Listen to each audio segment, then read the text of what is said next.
Okay, so today we are starting lesson 4 of Unit 4 over the ancient Roman civilization. And we're going to be talking about the Roman Republic. So let's talk about what we've already learned so far. We have learned that a myth is a fictional story that has supernatural beings and or heroes as the main character and that tries to explain events in nature and or teach moral lessons. What we have been talking about have been more like legends, just overly exaggerated things from the past or stories from the past. We have learned about a civilization, and a civilization is a group of people living together in a well organized way. Today, we're going to hear more about the changes that happened to the Roman civilization, the changes that they experienced with their government, and more about the people who made up Roman society. We know that citizens are members of a country who agree to live by that country's laws. Most of the time, when we think of citizens, we think of people who are born in a country. But sometimes citizens are not born in a country. And so, if someone wanted to become a citizen of the United States, this is what they would have to do to become one. First of all, they would have to have lived in the U.S. for at least 5 years. They have to promise to obey the laws. They have to know certain facts about U.S. history, such as the Constitution and Bill of Rights. They have to understand how the U.S. government works, and then they have to take a test. And once they pass that test, they have to attend a special ceremony where they promise to be loyal to their new country. Also, remember that a slave, we're going to hear about some slaves in ancient Rome today. And remember that a slave is a person who is unjustly considered property of another person. Slaves have to do hard work for no pay, and they do not have the same rights as other citizens have, such as the right to vote. Our purpose for listening today is that we are going to be learning about a new form of government that occurred in Rome and how it functioned. Before the establishment of the Roman Republic, areas in present day Italy and surrounding lands were divided up into lots of little kingdoms with many different rulers. Some kings were richer and more powerful than others. The kings and their people fought each other all the time, and over the years they developed long standing rivalries that often resulted in warfare. The city of Rome was controlled by a long line of Etruscan kings who had ruled for several generations. Etruscan kings worried, above all else, about losing power, especially losing control of their city. They figured that the best way to hang on to power was to be as harsh as possible with their subjects, or the people over whom they ruled. Around 500 BC. Now let's think about what BC means. BC means before Christ or before Common Era. And Rome was actually founded around 753 BC. So this is roughly 253 years after Rome was founded. The people living there decided they had had enough. And so they overthrew their Etruscan king and created a new form of government. Rome's new form of government was now called a republic. In a republic, instead of having one person like a king hold all the power, the citizens get to elect the people to speak for them and to make decisions. In some very important ways, this new government was based on a form of government that the ancient Greeks practiced at the time, democracy. Instead of having a king make all the laws and tell everyone else what to do, the Romans decided that the citizens, the people, should be able to elect those who would work together to make decisions and form laws to guide how their society was ruled. And so the word republic means the people. In this new form of government, the people had more of a voice on how their society would be ruled as a republic. Here's how the new form of government worked. Instead of a king, there was a group of people called the Senate. Members of the Senate were called senators. Does this word sound familiar to you? It should. We just had an election not long ago, and every so many years we elect our senators. There were 300 senators in the Roman Senate, all of whom were men. Senators held their position for as long as they lived. The people elected 2 consuls. These people, whose job it was to make final decisions on whether a new law should be passed or whether, for instance, they should go to war. They had the power to command the army and were advised by the Senate. The consuls were powerful people in the Roman Republic, but they did not have the power to write new laws on their own. Senators debated over what kind of laws were needed in Rome. When senators came to an agreement, they would advise the consuls on their decision. If one consul made a decision that the other consul did not approve of, he could say veto, which is Latin for I forbid.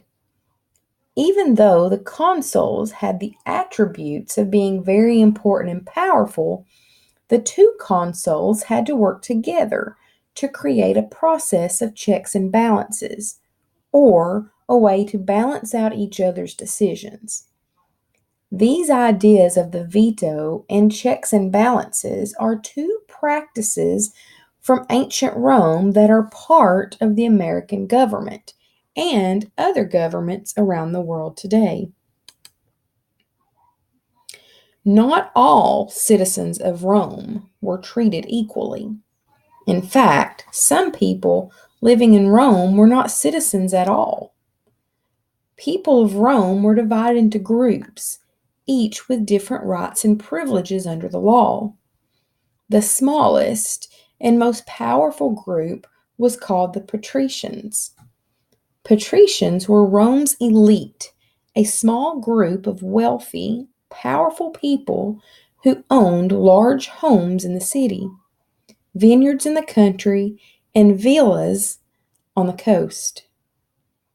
The patricians were citizens of Rome, meaning they had the right to vote, and they had certain protections and privileges under the law. Because they were the most educated and privileged group, the patricians were also the ones most likely to become senators. So they got to make a lot of the laws in the Roman Republic. As you might guess, the people in this painting are wealthy Roman patricians. In contrast to the ancient Greek culture, women in ancient Rome were considered citizens, and wealthy women were part of the elite patrician group, although they could not vote or serve as a senator or consul. Another group of Roman citizens were called the plebeians. Plebeians were second-class citizens, meaning they did not have all the rights and privileges enjoyed by patricians. However, the plebeians had one big advantage: numbers. Because the plebeians made up the largest portion of the Roman citizenry by far, the wealthy patricians learned that they needed to make sure the plebeians were happy, or at least happy enough that they wouldn't rise up and try to take more power for themselves. Like patricians, Plebeians were citizens, so they could vote. However, they were subject to a different set of laws than the patricians. For instance, a patrician could freely insult and even attack a plebeian, but a plebeian would be in trouble if he did the same to a patrician. Plebeians could own property, but it was hard for them to gain enough land or money to become as rich or powerful as the patricians. Plebeians came in all shapes and sizes, including fairly wealthy shopkeepers and traders, hard-working farmers and fishermen, and other poor and lowly workers. Lowly just means humble or low in wealth or status. Farmers were important because plentiful crops were very necessary for the success of Rome's culture and civilization. This is one of the many reasons why Romans worshipped Saturn, the god of the harvest. When farmers are successful and have a great harvest, they have more food than they really need to just feed their family. This is called a surplus. Roman farmers with a surplus of food could share their bountiful supply or sell it to other people at the marketplace. Those people, in turn, didn't have to work as hard to feed themselves. Instead, they could turn their attention to other things like making pottery, blacksmithing, or weaving cloth. Some Romans worked on making elaborate sculptures and mosaics. When they had a surplus of harvested crops, ancient Romans also had a surplus of time to honor their gods, which they spent by building temples, going to festivals such as the Saturnalia, and participating in rituals.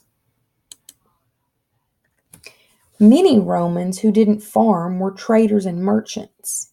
They would sell goods that came from ships from all over the known world. Remember, Italy is a peninsula in the Mediterranean Sea. These goods would be sold in markets located in large, open gathering places called forums. In these forums, people could shop, listen to debates, and worship in temples. The biggest forum was in the heart of Rome and was therefore called the Roman Forum, or just the Forum. The Senate had an important building in the Forum where the senators and consuls met to debate and discuss issues. The Forum was a very important place in Roman society, serving as a gathering place of culture, economy, politics, religion, and much more. The ruins of the Forum today attract many tourists each year. Another group of people who lived in Rome were the slaves. Slaves were not considered citizens of Rome, so they could not vote. Slaves belonged to their owners, so they did not have the freedom to do as they pleased. Slaves could not choose where to live or work. They had no choice in what job they got to do, and they were not allowed to quit their jobs if the owners gave it to them and they didn't like it. Roman slaves did have some rights. For instance, Roman slaves were allowed to receive as much education as they needed to be better at whatever job they had. After some time, if slaves worked very hard for their owners, they could earn their freedom. Once slaves were given their freedom, their children were considered full Roman citizens. You may be wondering where these slaves came from. As Rome expanded into new territories, the Romans fought wars with the people already living in those areas. It was common for the people on the losing side of a war to become slaves for the winning side when the war was over. Slaves were considered the property of their owners. They had to obey their owners and do the difficult work for no pay. They were also not allowed to insult or attack a Roman citizen, or there would be consequences. Slaves were considered the most lowly people in Roman society, at the other end of the spectrum from the elite class. Whether patricians, plebeians, or slave, man, woman, or child, all the people of ancient Rome contributed in their own way to the many components of the ancient civilization. So let's look at the word for today. Today's word is attributes. So say the word attributes to yourself and think about, have you heard someone ever use the word attribute? In our story today, we heard that the consuls had the attributes of being very important and powerful. So the word attribute means, or the word attribute is characteristics, features, or traits that someone or something has. They can be sometimes described as a positive attribute or a negative attribute. For example, if I said that someone is kind, that is an attribute to them, and that would be a positive attribute. It's a characteristic of them because they're kind. If I said that someone is rude, well, rude would be an attribute of someone. It's a characteristic that's not positive. It's a negative attribute. So think about some of the attributes or characteristics that you have that you could describe yourself with. Think about the sentence, my attributes are, or blank are some of the attributes of. I may say, my attributes are that I'm hardworking, or hardworking, loyal, and friendly are some of the attributes of a good teacher. So think about the word attribute. What part of speech do you think that attributes would be? So if they are characteristics or features, these are things that I can see or touch. So the word attributes would be a noun.